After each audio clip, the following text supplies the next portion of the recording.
Presenting the classics of Sam P. Chaladurai. Sam P. Chaladurai அவர்களின் போதனை களஞ்சியத்திலிருந்து.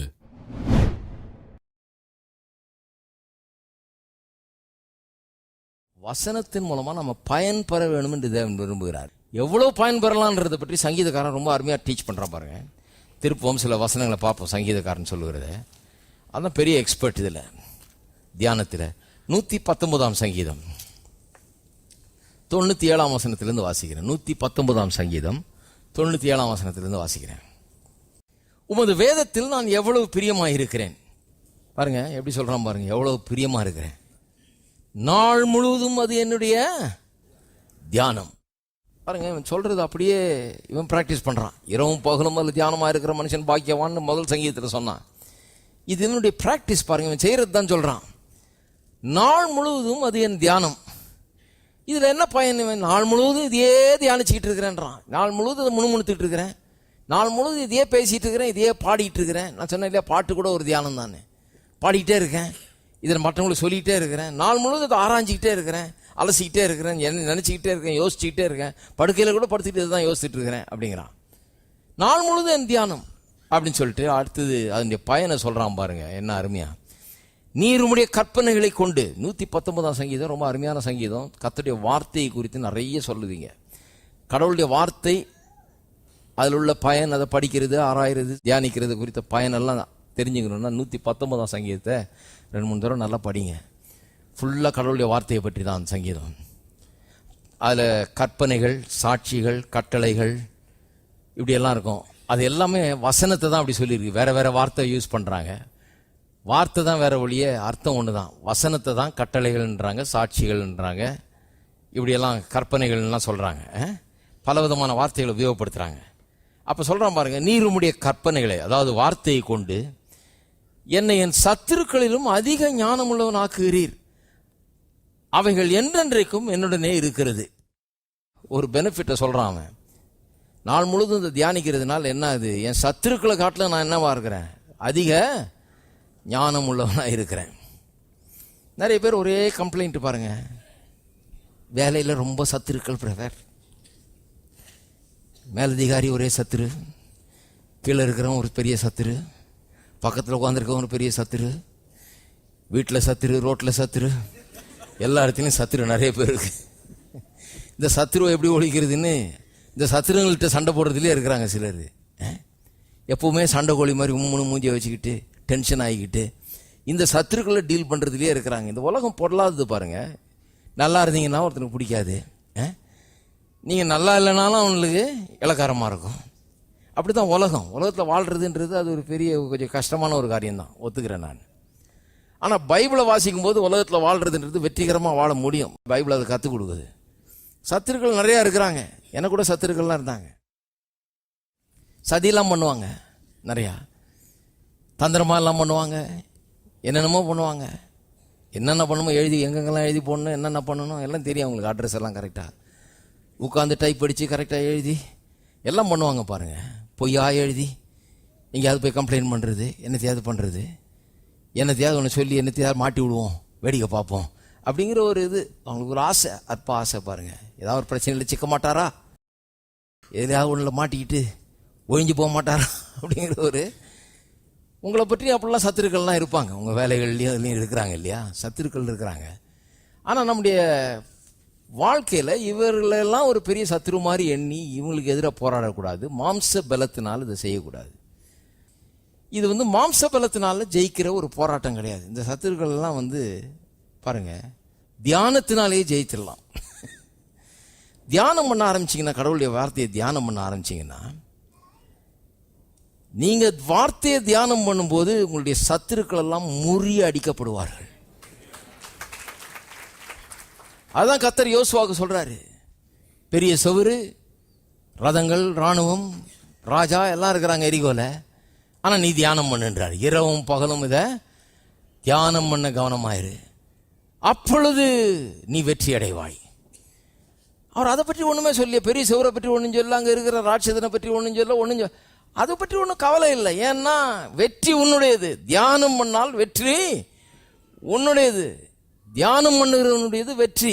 எதிரிகள் முறியடிக்கப்பட்டு போவார்கள், ஓடி போயிடுவாங்க. எங்க இருக்கிறாங்கன்னே தெரியாது. எத்தனையோ எதிரியெல்லாம் பார்த்தாச்சு, அந்த எதிரியெல்லாம் எங்க இருக்காங்கன்னே தெரியல. இப்போ நம்ம இருந்துட்டு தான் இருக்கிறோம். ஏன்னா தியானம் பண்ணும்போது வெற்றி நம்முடையதாக மாறி நம்முடைய சத்துருக்களை எல்லாம் விட பெரிய ஞானவான்களாக நம்ம மாற்றுகிறார். வாழ்க்கையில் வெற்றி எப்படி உண்டாகிறது? வெறும் இந்த பலத்தை வச்சு உண்டாகலை, வெறும் துப்பாக்கியும் கத்தியும் வச்சு உண்டாகலை, வெறும் வாய்ப்பேச்சை வச்சு உண்டாகலை. வெற்றி எப்படி உண்டாகிறது? உலகத்தில் வெற்றி எப்படி உண்டாகிறதுன்னு சொன்னால் ஞானத்தினால வெற்றி எடுக்கிறோம். நம்ம ஒரு காரியத்தை எப்படி டீல் பண்ணுறது, ஒரு ஆளை எப்படி டீல் பண்ணுறது, ஒரு சிச்சுவேஷனை, ஒரு சூழ்நிலையை எப்படி டீல் பண்ணுறது, அந்த நேரத்தில் என்னத்தை செய்கிறது என்கிற நுணுக்கமான ஒரு ஞானத்தை கடவுள் நமக்கு தருவார். அந்த சூழ்நிலையில் சத்துருக்கள் மத்தியில் நமக்கு ஒரு பெரிய ஞானத்தை கடவுள் தருவார். நமக்கு வெற்றியை தரும்படியாக நமக்கு துல்லியமான ஞானத்தை கடவுள் தருவார். இதை பண்ணு அப்படின்னு காமிப்பார். சத்துருவே ஒரு மாதிரி ஆயிடுவான், என்னடா இதுன்னு. ஏனென்று சொன்னால் சத்ருவை காட்டிலும் ஞானவான கர்த்தர் மாத்துறார். சத்ருவை காட்டிலும் ஞானவானாகிறத விட்டுட்டு டென்ஷன் ஆகிட்டு இருக்கிறதுல பிரயோஜனமே கிடையாது. சத்ருவை காட்டிலும் உங்களை ஞானவானாக்குகிறது என்ன? கர்த்தருடைய வார்த்தையின் தியானம். சரி, அடுத்த வசனத்தை பார்ப்போம். இன்னொரு பையனை சொல்றான் பாருங்க. உம்முடைய சாட்சிகள் 99, உம்முடைய வார்த்தைகள், அதான் சாட்சிகள்னு சொன்னா உம்முடைய வார்த்தை வசனம் என் தியானமாய் இருக்கிறபடியால், பாருங்க இதெல்லாம் தியானத்தினால வர்றது. என் தியானமாய் இருக்கிறபடியால் எனக்கு போதித்தவர்கள் எல்லாரிலும் அறிவுள்ளவனாய் இருக்கிறேன். அதை காட்டிலும் ரொம்ப அறிவுள்ளவனாய் நான் இருக்கிறேன்றாரு. வார்த்தை என்னுடைய தியானமா இருக்கிறபடினாலே எனக்கு போதித்தவர்களை காட்டிலும் நானே அறிவுள்ளவனாய் இருக்கிறேன் என்கிறார். நல்லா பாருங்க, உங்களுக்கு போதிக்கிறவர்களை காட்டிலும் நீங்க சிறந்தவர்களாக மாற முடியும் வசனத்தை தியானித்தால். இதெல்லாம் உலகத்தில் நடந்து அப்படியே நான் பார்த்துருக்கிறேன், நடக்கிறது அப்படியே பார்த்துருக்கிறேன். அதை காட்டில் சிறந்தவர்களாக நீங்கள் மாற முடியும். அதை காட்டில் ரொம்ப பெரிய ஆட்களாக நீங்கள் வர முடியும். பாருங்க, வேத வசனம் நம்முடைய தியானமாக இருக்கும்போது லிமிட்டே கிடையாது. நம்ம எங்கே போக முடியுன்றதுக்கு லிமிட்டே கிடையாது. நமக்கு போதிச்சவர்களை காட்டிலும் நம்ம என்ன பண்ணிடுறோம், அதிகமாக மிஞ்சி நம்ம போயிடுறோம். கென்னத் ஹேகின் என்கிற ஒரு பிரசங்கியார் நிறைய இந்த விசுவாசத்தை பற்றிலாம் போதிப்பார் பாருங்க. நிறைய பேர் அவர்கிட்ட கற்றுக்கிட்டாங்க. கென்னத் கோப்லன்றவர், அவர் அந்த காலத்தில் கடனில் சிக்கி அப்படியே சீரழிஞ்சு ஒன்றும் இல்லாமல் தரித்திரத்தில் கஷ்டப்பட்டுக்கிட்டு தோல்வியில் வாழ்ந்து கொண்டிருந்தாராம் பாருங்க. அவருடைய மனைவி சொல்லுவாங்களாம், நான் உன்னை கல்யாணம் பண்ணல, உன் கடனை தான் கல்யாணம் பண்ணியிருக்கிறேன் நான். ஏன்னா வேலை செஞ்சு கடனை கட்டுறதுக்கே சரியாக இருக்குது, அவ்வளோ கடன். வாழ்க்கையே சீரழித்து வச்சுருந்தாராம். ஒன்றும் இல்லாமல் கிடந்தாங்களாம் ரெண்டு பேரும். ஒரு ஷேக்கில், ஒரு ஒன்றும் இல்லாத ஒரு வீட்டில் கடந்து ஒரு ஓட்டக்காரை வச்சுக்கிட்டு சமாளிச்சுட்டு இருந்திருக்காங்க. அப்போ அவர் இந்த கென்னத் ஹேகினுடைய பிரசங்கத்தை கேட்டு, அவர் இதெல்லாம் உண்மையா, இப்படி நான் இதையெல்லாம் மேற்கொண்டு வர முடியுமான்னு அவருக்கு ஒரு பெரிய கேள்வி. அவர் என்ன பண்ணாராம், போய் அந்த டேப்பெல்லாம் அவர் பிரசங்கம் பண்ண அவ்வளோத்தையும் வாங்கி கொண்டாந்து தன்னுடைய வீட்டில் வச்சுக்கிட்டு சில மாதங்களாக என்ன பண்ணுறதான், வெறும் இதை கேட்குறது, பைபிளை வாசிக்கிறது, ஜெபம் பண்ணுறது, சாப்பிட்றது, அவ்வளோதான். வெளியில் சாப்பிட்டு தான் வர்றது. வெறும் இதையே கேட்டு கேட்டு கேட்டு ஜெபம் பண்ணி பைபிளை வாசித்து கடைசியில் ஒரு வருஷம் 1.5 வருஷத்தில் எல்லா கடனையும் அடைச்சிட்டாராம். எல்லா கடனையும் அடைச்சி வெளியே வந்து பெரிய பிரசங்கியாராக மாறினார். பெரிய பிரசங்கியார்னா எந்த அளவுக்கு மாறினார்னா, தனக்கு போதித்தவரை காட்டிலும் பெரிய ஆளாயிட்டார். அவருக்கு போதிச்சவர் பெரிய மனுஷன் பாருங்க, அவர் சரியான ஆள் அவர்.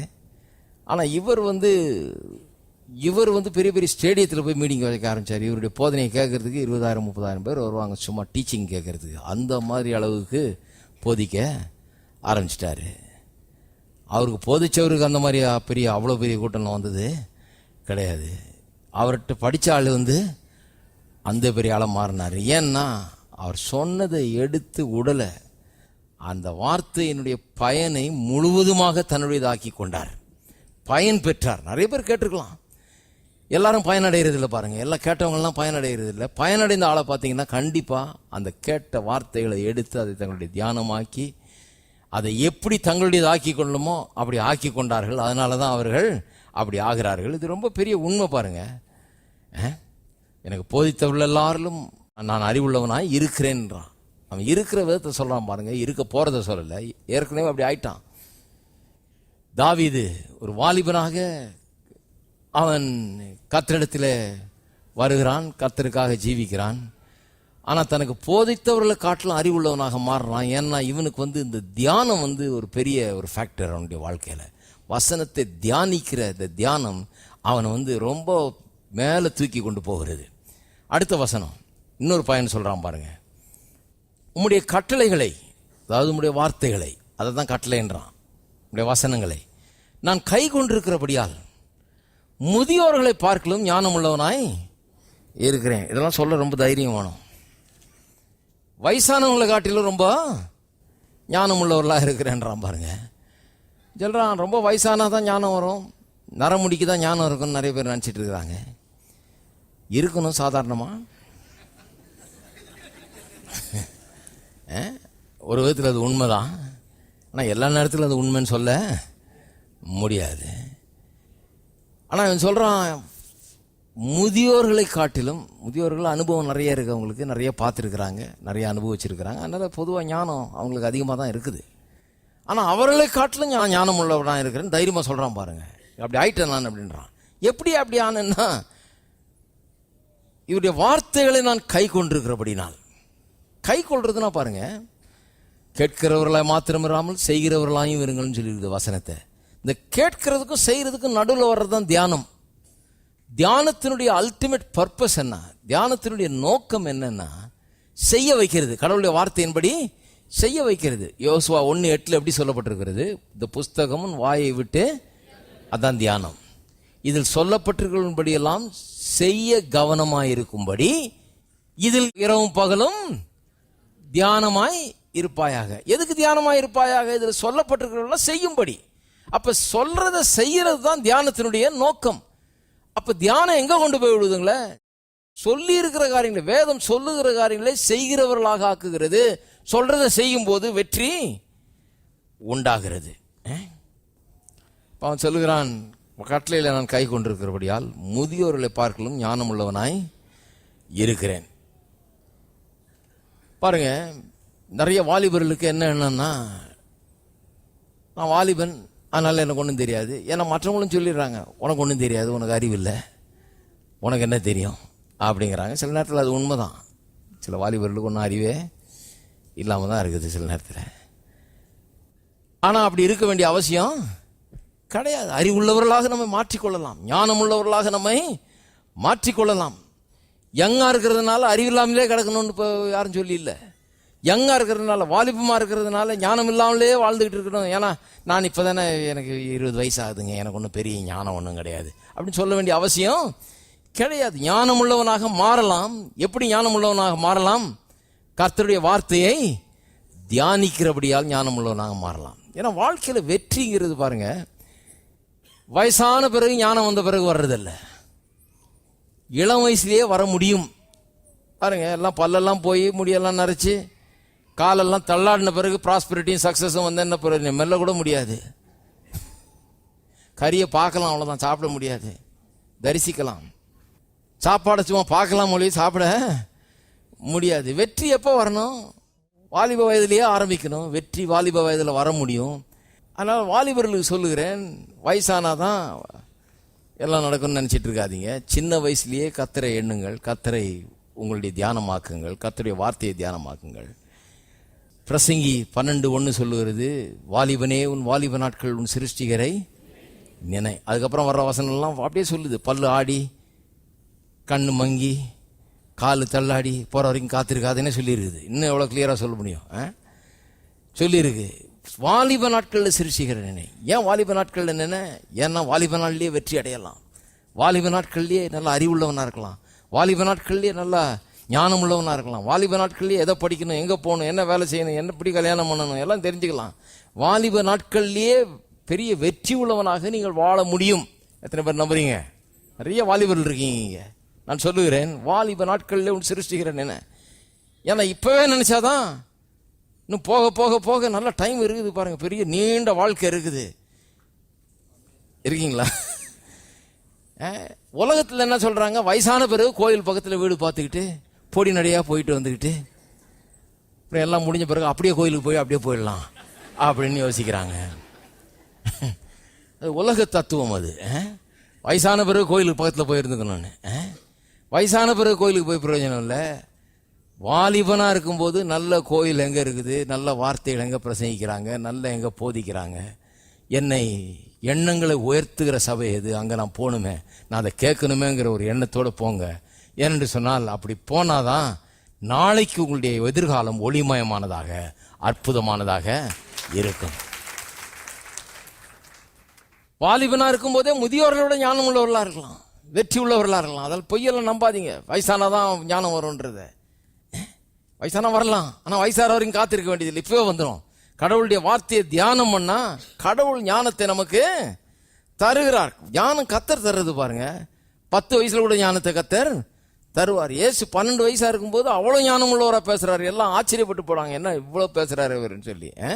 பெரிய ஞானிகள்லாம் ஆச்சரியப்படுற அளவுக்கு அவர் பேசுகிறார். ஞானத்தை தருகிறவர் கர்த்தர். அப்புறம் பாருங்க 101, உம்முடைய வசனத்தை நான் காத்து நடக்கும்படி சகல பொல்லாத வழிகளுக்கும் என் கால்களை விலக்குகிறேன். நீர் எனக்கு போதித்திருக்கிறபடியால் நான் உம்முடைய நியாயங்களை விட்டு விலகேன். அதாவது வசனம் என்ன பண்ணுதான், பொல்லாத வழிகளுக்கு என்னுடைய கால்களை விலக்கி காத்து கொள்ளுகிறது. வாழ்க்கை ரொம்ப முக்கியமானது பாருங்க. இந்த வருஷங்கள் நம்முடைய வாழ்க்கை ரொம்ப முக்கியமானது. ஒரு தப்பான வழியில போயிட்டா, ஒரு தப்பான காரியத்தை பண்ணிட்டா, ஒரு தப்பான தீர்மானத்தை எடுத்து ஒரு தப்பான காரியத்தை பண்ணிட்டா போச்சு, வாழ்க்கையே கெட்டு போகுது. எத்தனையோ பேர் தங்களுடைய குடும்பத்தை கெடுத்திருக்கிறாங்க, தங்களுடைய பொழப்பை கெடுத்திருக்கிறாங்க, எல்லாத்தையும் கெடுத்திருக்கிறாங்க. ஒரு தப்பான நிதானத்தை இழந்து, பொறுமையை இழந்து, அல்லது தங்களுடைய வாழ்க்கையில ஒரு தப்பான காரியத்தை பண்ணதன் மூலமா எல்லாமே போச்சு. எல்லா சந்தோஷமும் போச்சு, எல்லா முன்னேற்றமும் போச்சு, எல்லாம் போச்சு. ஏன்னா வாழ்க்கையில அந்த பொல்லாப்பை விட்டு விலகக்கூடிய அந்த பவர் அவங்களுக்கு இல்லை. பொல்லாப்பினால் சோதிக்கப்படும் போது அதை போய் என்ன பண்ணிடுறாங்க, விழுந்துடுறாங்க. ஏனென்று சொன்னால் மனுஷர் தானே, சோதிக்கப்படும் போது இழுக்கப்படும் போது அப்படி இழுத்துட்டு போயிடுது, அவ்வளவுதான், வாழ்க்கை நாசமா போயிடுது. ஆனா வசனத்தை தியானிக்கிற மனுஷன் பொல்லாப்பினால் இழுக்கப்பட முடியாது. ஏன்னா பொல்லாப்பை விட தேவன் கொடுக்கிற இந்த அறிவுக்கும் ஞானத்துக்கும் இழுக்கிற சக்தி அதிகமாக இருக்குது. கால்களை அந்த பொல்லாப்புக்கு அது விலக்கி காக்கிறது. பொல்லாப்பை விட்டு நம்ம விலைக்கு போனா கூட பாருங்க, பொல்லாப்பு நம்ம பக்கம் வரும். பாவத்தை மேற்கொள்வது எப்படின்றது போதிக்கும் போது நான் சொல்லிக்கிறேன் இல்லையா, அந்த வட்டாரத்துக்கே போகாதுன்னு இருக்குது, அந்த ஏரியாவுக்கே போகாது. பொல்லாப்பு எங்க இருக்குதோ அந்த ஏரியாவுக்கே போகாது. நீங்க அந்த ஏரியாவுக்கே போகலன்னா உங்க ஏரியாவுக்கு வரும் அது. ஹலோ, நீங்க அந்த ஏரியாவுக்கு போலனா கூட உங்க ஏரியா எதுன்னு தெரியும், தேடி அது வரும். அதனாலதான் பாருங்க, கடவுளுடைய வார்த்தையை தியானிக்கும் போது எல்லா பொல்லாப்புக்கும் விலக்கி காக்கப்படுகிறோம். இப்ப பாருங்க, உங்களுடைய வார்த்தைகள் என் நாவுக்கு எவ்வளவு இனிமையானவைகள், என் வாய்க்கு அவைகள் தேனிலும் மதுரமாய் இருக்கும்.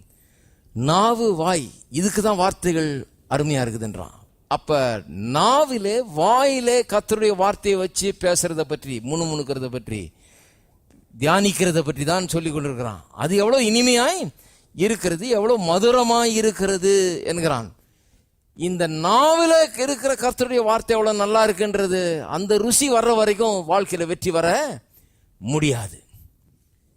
கர்த்தருடைய வார்த்தை நாவில இருக்கும்போது அது மதுரமாய் இருக்கிறது, தேனை காட்டிலும் மதுரமாய் இருக்கிறது, இனிமையாய் இருக்கிறதுங்கிற அந்த ஒரு உணர்வு நமக்கு உண்டாக வேண்டும். நாவல தான் அது இருக்கணும், நாவல வேலை செய்யணும், நாவல நம்முடைய தியானமா இருக்கணும், நாள் முழுவதும் நம்முடைய தியானமாய் இருக்க வேணும். இந்த நாவை பற்றி புரிஞ்சு கொள்ளாதவங்க, வசனம் நாவல இருக்கிறது அவசியம் என்கிறத புரிந்து கொள்ளாதவர்கள் வெற்றி பெறுகிற கிறிஸ்தவர்களா இருக்க முடியாது. நிறைய பேர் கையில இருக்குது அவ்வளவுதான் வசனம், நாவல வேற என்னமோ இருக்குது, ஊர்கதை இருக்குது, காசிப் இருக்குது, பொல்லாததெல்லாம் இருக்குது. நாவல கையில் என்ன இருக்குது, பைபிள் பெருசா இருக்குது. நாவல இருக்கணும் வசனம், அதை நல்லா புரிஞ்சு வச்சிருக்கிறான் சங்கீதக்காரன், ரொம்ப அருமையா புரிந்து வைத்திருக்கிறான். சரி, இதே 119ஆம் சங்கீதத்தில் 129ஆம் வசனத்தை பாருங்க. 129, உம்முடைய சாட்சிகள், அதாவது உம்முடைய வசனங்கள் அதிசயமானவைகள், ஆகையால் என் ஆத்துமா அவைகளை கை கொள்ளும். சொல்றான் பாருங்க, அவன் டிட்டர்மிண்டா இருக்கிறான், நான் இதை சொல்றதெல்லாம் செய்ய போறேன், அதுக்கு தான் தியானிக்கிறேன். உம்முடைய வசனத்தின் பிரசித்தம் வெளிச்சம் தந்து பேதைகளை உணர்வுள்ளவர்களாக ஆக்கும். வசனம் வெளிச்சத்தை தருதான் பாருங்க. நம்முடைய தியானம் கர்த்தருடைய வார்த்தையை நாம் புரிந்து கொள்ளும்படியாக நமக்கு உதவுகிறது. புரிந்து கொள்ளும்போது நாம் அது சொல்கிறபடி செய்ய ஆரம்பிக்கிறோம். நான் ஒருத்தருக்கு நிறைய அட்வைஸ் பண்ணுறேன்னு வைங்க, இப்படி செய்ய அப்படி செய்யன்னு. சிலர்கிட்ட அட்வைஸ் பண்ணும்போது செவுத்துக்கிட்ட பேசுகிற மாதிரி ஒன்றும் போய் சேராது. அப்படியே நின்றுவாங்க, அவ்வளோதான். அப்புறம் போய் செய்கிறது தான் செய்வாங்க. ஏன்னா நம்ம சொல்கிறது ஒன்றும் விளங்கவே இல்லை. அதை பற்றி அவர் சீரியஸாக கவனிக்கிறது கிடையாது, ஒன்றும் கிடையாது. அவங்க செய்ய மாட்டாங்க. செய்கிற எண்ணத்தோடு கேட்குறது கிடையாது. நிறைய பேர் பிரசங்கத்தையே அப்படி தான் கேட்பாங்க. செய்யணுன்ற எண்ணத்தோடு கேட்கறது கிடையாது. ஆர்வமாக இது என்ன சொல்கிறாரு, சொல்கிறதுல உண்மை இருக்கா, இதை அலசி ஆராய்ச்சி பார்த்து நான் அதன்படி செய்யணுமேங்கிற எண்ணத்தோட கேட்கறது கிடையாது. இவன் சொல்லுகிறான், உங்களுடைய வசனத்தின் பிரசித்தம் வெளிச்சத்தை தருது, எனக்கு அண்டர்ஸ்டாண்டிங்கை கொடுக்குது, எனக்கு புரிஞ்சு கொள்ள வைக்குது, நம்முடைய வார்த்தைகளை கை கொள்ளுவேன் என்று சொல்லுகிறான். அதுதான் அல்டிமேட் பர்பஸ் ஆஃப் மெடிடேஷன். கை கொள்றதுக்காக தான் நாம் தியானிக்கிறோம், சும்மா தியானிக்கல, கை கொள்றதுக்காக தியானிக்கிறோம். இப்போ கேட்டுட்டு சும்மா போயிடுறது இல்லை, கேட்டுட்டு தியானிக்கிறோம். ஏன்னா தியானிக்கும் போது விளங்க ஆரம்பிக்குது, விளங்கும் போது கை கொள்ள ஆரம்பிக்கிறோம். அப்ப வசனம் வெளிச்சத்தை தருது, தியானம் புரிந்து கொள்ளுதை உண்டாக்குறது, புரிந்து கொள்ளுதல் நம்ம வசனம் சொல்றபடி செய்ய வைக்குது, செய்யறது நமக்கு வாழ்க்கையில வெற்றியும் செழிப்பையும் உண்டாக்குகிறது. திருப்பி சொல்றேன் பாருங்க, வசனம் வெளிச்சத்தை கொடுக்குது, மெடிடேஷன் தியானம் புரிந்து கொள்ள வைக்கிறது. வசனத்தை புரிந்து கொள்ளும் போது அதை செய்யும்படியாக நமக்கு அது உதவுகிறது, புரிந்து கொள்ளுதல் உதவுகிறது. செய்யும் போது வாழ்க்கையில் சக்சஸ் அண்ட் ப்ராஸ்பரிட்டி உண்டாகுது. மூணாவது தடவை சொல்றேன், வசனம் வெளிச்சத்தை தருது, தியானம் புரிந்து கொள்ளுதலை உண்டு பண்ணுகிறது, புரிந்து கொள்ளுதல் செய்யும்படியாக நமக்கு உதவுகிறது, கேட்டதை செய்யும்படியாக நமக்கு உதவுகிறது. செய்யும் போது வெற்றியும் செழிப்பும் நம்முடையதாகிறது. எத்தனை பேர் இருக்கீங்க? அவ்வளோதான்.